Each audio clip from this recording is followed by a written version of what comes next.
విమర్శలు అనేవి ఆరోపణలు అనేవి గతంలో మీరు చేశారు బీఆర్ఎస్ బడ్జెట్ ప్రవేశపెట్టినప్పుడు అలాగే బీజేపీ చేస్తుంది ఇవాళ మీ మీద బీజేపీ టీఆర్ఎస్లు కూడా చేస్తున్నాయి కానీ మనం వాస్తవాలు ఒకసారి నెంబర్స్ చూసుకుంటే కనుక నిజంగానే ఈ 6 గ్యారంటీలకు సంబంధించి మొదలైనవన్నీ మొదలు కావాల్సినవన్నీ మనం ఇవాళ బడ్జెట్లో పెట్టిన కేటాయింపులకు సంబంధించి ఎంతవరకు వాటిని ఫుల్ఫిల్ చేసావు నేను విడివిడిగా కూడా చెప్తాను ఎంతెంత కేటాయింపులు జరిగాయో నెంబర్ స్టాటిస్టిక్స్లోకి వెళ్దాం బట్ ఓవరాల్గా వస్తున్న విమర్శలకి ఫస్ట్ ప్రధానంగా మీ కౌంటర్ ఏంటి మీ సమాధానం ఏంటి ఫస్ట్ ఆఫ్ ఆల్ ప్యానల్లో ఉన్నటువంటి సోదరులకు అలాగే ప్రైమ్ 9 ప్రేక్షకులకు గుడ్ ఈవినింగ్ అండి.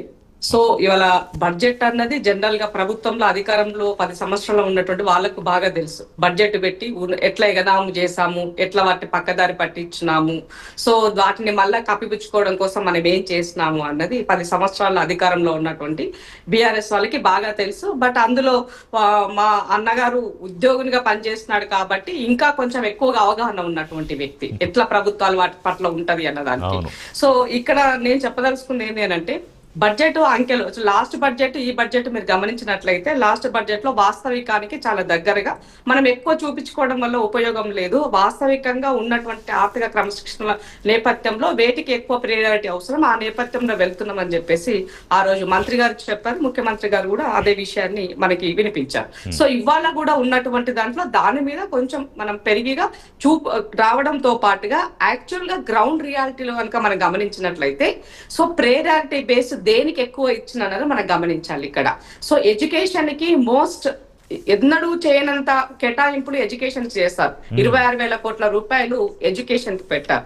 దట్ ఈస్ ప్రైమరీగా ఉండాలని కోరుకున్నాం. ఈ ప్యానల్లో మీరు జర్నలిస్ట్ గా మీరైనా నేనైనా ఇవాళ మా దేవన్న అయినా కూడా దీనికి ఎక్కువగా ప్రయారిటీ కావాలని మనం ముందు నుంచి అడుగుతున్నాం. సో దీంట్లో ఒక 26,000 కోట్ల దానికి ఇచ్చారు. అలాగే ఎస్సీ సంక్షేమానికి సంబంధించి 40,000 కోట్ల రూపాయలు. సో ఇప్పుడు వర్గీకరణ జరిగిన తర్వాత వాళ్ళకి రావాల్సిన వాటా నేపథ్యంలో దీనికి ఒక పర్టికులర్ బడ్జెట్ ని అంటే ఇంకా దాన్ని గవర్నమెంట్ నుంచి వస్తుంది బయటకి పూర్తిగా అంటే నాకు కొంత తెలిసినంత వరకు మాత్రమే చెప్పదలుచుకున్నాను ఇక్కడ. సో ఇక్కడ మా ఉపకులాలకి కులాలకి వాళ్ళకి మధ్య అంటే బిలో పావర్టీ లైన్ లో ఉన్నటువంటి వాళ్ళని ముందుకు తీసుకొచ్చినప్పుడు ఆ యొక్క రిజర్వేషన్ల బేస్ లో వచ్చేటువంటి దాంట్లో కూడా బడ్జెట్ అంశాల్లో పెంచాలి, వీళ్ళకి నిజమైన ఫలాలు అందించాలనే ఒక ఆలోచన ఉంది కాబట్టి ప్రభుత్వం ఇక్కడ 40,000 కోట్ల రూపాయలు పెట్టింది ఇక్కడ. సో ఇది గమనించాలి వాస్తవికానికి దగ్గరగా ఉన్నది లేదు చెప్పడానికి. మొత్తం 60,000 కోట్ల పైనే పెట్టారు ఇందిర గారు. ఎస్సీ ఎస్టీ మైనారిటీలకు కలిపి బీసీ చెప్పట్లేదు నేను, ఈ 3 కలిపి 60,000 కోట్ల పైనే ఉన్నాయి. అప్పుడు అదొక 40,000 17,000 కోట్లు ఎస్టీకి, 3,600 సుమారుగా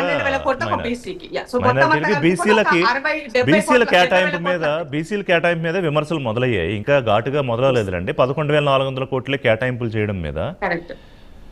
అంటే ఇప్పుడు బీసీలకు సంబంధించినటువంటి దాంట్లో పర్టికులర్ గా ఒక 11,600 చూపించినప్పుడు 11,400 చూపించినప్పటికీ మిగతా దాంట్లో మళ్ళీ దీంట్లో చేనేతకి సంబంధించినటువంటివి వివిధ సబ్సిడీలకు సంబంధించినటువంటివి అది మళ్ళీ పర్టికులర్ గా అలాగే చూపించడం జరిగింది ఇక్కడ ఈ కేటాయింపులకు వచ్చినప్పుడు.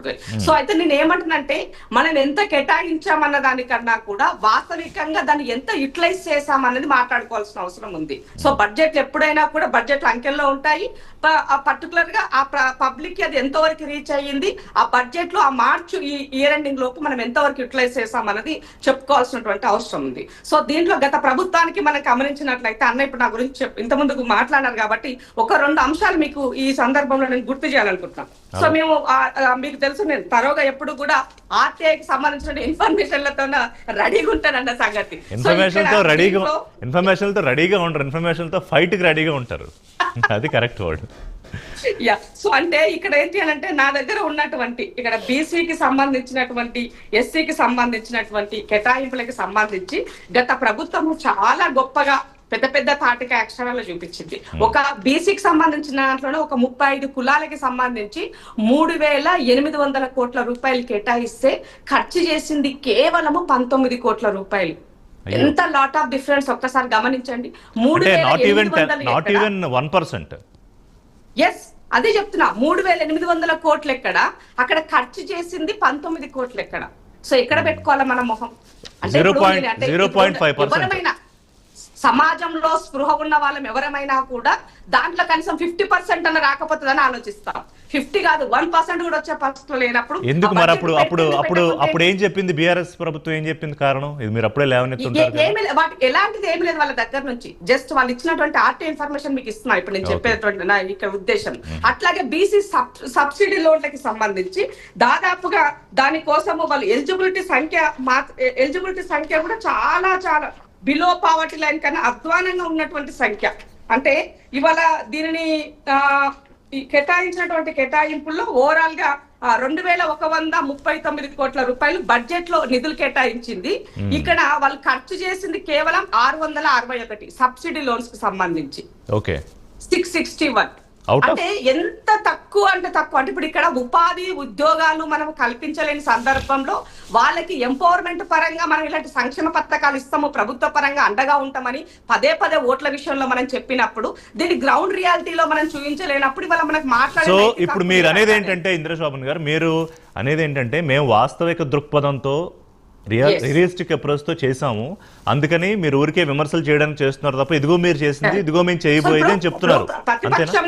ప్రతిపక్షంలో ఉన్నప్పుడు మాట్లాడతారు అంతవరకు. కానీ గ్రౌండ్ రియాలిటీలో అది చేసేటప్పుడు మాత్రము మనము రియాలిటీలో ఉండాలి అంటున్నాం. ఇవాళ వాస్తవాన్ని చెప్పాలనుకుంటే ఆర్థిక వ్యవస్థకి సంబంధించి కొంత ఇబ్బందికరం ఉన్నమాట విషయమే. బట్ కానీ ఇక్కడ అసెట్స్ క్రియేట్ చేసుకునే దాంట్లో కానీ వచ్చేటువంటి రాబడి దాంట్లో కానీ ఇవాళ ఈ ప్రభుత్వము చాలా మెలకువతోన అప్రమత్తంగా ఉండి పని చేస్తుంది. బట్ ఇది మేము ప్రచారం చేసుకోవట్లేదు. కానీ ఇంద్రశోభన్ గారు మీకు తెలియదు కాదు, ఎందుకంటే మీరు నేషనల్ మీడియా కూడా బాగానే ఫాలో అవుతారు.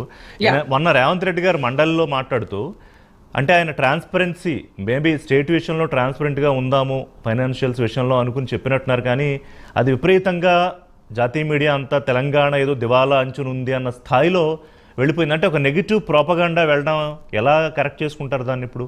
ఎందుకంటే తెలంగాణ అనేది మిగులు రాష్ట్రంగా విభజన నాటుకుంటే సరే ఆ 10 ఏళ్లలో అప్పుల రాష్ట్రం చేశారని మీరే విమర్శించారు కేసీఆర్ గారిని.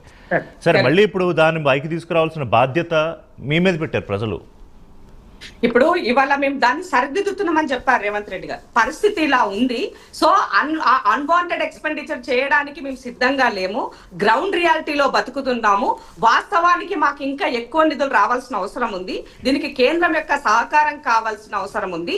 ఆ నేపథ్యంలో ఆ యొక్క కంటెక్స్ట్ లో ఆయన చెప్పడం జరిగింది. సో 2500 రూపాయలు మహిళలకి మీరు ఇవ్వాల్సింది ఆ స్కీమ్ అమలు చేస్తలేరని జర్నలిస్ట్ అడిగినటువంటి మాటకి తను ఆ విషయం చెప్పారు. సో వాస్తవానికి నా దగ్గర ఒక 500 కోట్లకు మించి ఇప్పుడు ఎక్కువగా ఇచ్చే పరిస్థితి లేదు, ఉన్నటువంటి సిచ్యువేషన్ ఇలా ఉంది కాబట్టి అది సరి చేసుకోవాల్సిన అవసరం ఉన్నది. అసెట్స్ కోసం మేము ప్రయత్నం చేస్తున్నాము, కానీ మేము దివాలా తీసిపోయినాము, ఇవాళ మొత్తానికి రోడ్డు మీద పడ్డామన్న ఉద్దేశంతో తను మాట్లాడాలి. ఆయన అనలేదు, బట్ మీడియా తీసుకుంటుంది కదా, జాతీయ మీడియా తీసుకుంది. అంటే ఇప్పుడు గాసిప్స్ కావాలి, కొంత మసాలా యాడ్ చేయాలి, దాని ఇంటర్నెట్ మాట్లాడుకోవాలి. కానీ గ్రౌండ్ రియాలిటీ ఏందో తీసుకున్న వాడికి తెలుసు, ఇచ్చేవాడికి తెలుసు కదా, భరించే వాళ్ళకి తెలుసు. నేషనల్ మీడియాలో ఇప్పుడు కవిత గారు అదే ఉద్దేశించి ఆమె మాట్లాడారు. తెల్లారమ్మ ప్రెస్ మీట్ పెట్టి ఇదే విషయం మాట్లాడారు. 18,800 కోట్ల రూపాయలు ఇవాళ ప్రతి నెల ఈ ప్రభుత్వానికి వస్తుంటే 6,000 కోట్ల రూపాయలు ఉద్యోగస్తులకు వెళ్తున్నప్పుడు ఇంకో 6,000 కోట్ల రూపాయలు అప్పులకు పోతున్నాయని మీరు మాట్లాడుతున్నప్పుడు మరి మిగతా అటువంటి డబ్బులు ఏం చేశారు మీరు అని చేసి అడగడం జరిగింది. రేవంత్ రెడ్డి గారు ఓవరాల్ గా ఆమె చెప్పిన అసలు అప్పు గురించి కూడా మాట్లాడలేదు. మొత్తం అంతా కలుపుకొని ఒక 6,000 కోట్లు అయితే ఇంకా మిగతా 12,000 కోట్ల రూపాయలు ఏంటని అడిగారు. సో రేవంత్ రెడ్డి గారు మర్నాడు ముఖ్యమంత్రిగా తను చెప్పారు, ఇవన్నీ మీ ముందు పెడతా, ఎట్లా వంచాలో మీరే చెప్పండి, మీరు చేసి చూపిద్దాం దానిని, ఈ దీంట్లో నాకేం భేషజాలు లేవని చెప్పారు. సో వాస్తవానికి ఇక్కడ మనం గ్రౌండ్ రియాలిటీ లో మాట్లాడుకున్నట్లయితే 12-13 వేల కోట్ల రూపాయలు అట్లా కాదు, బహుశా అంత ట్రాన్స్పరెన్సీ కూడా పనికిరాదేమో.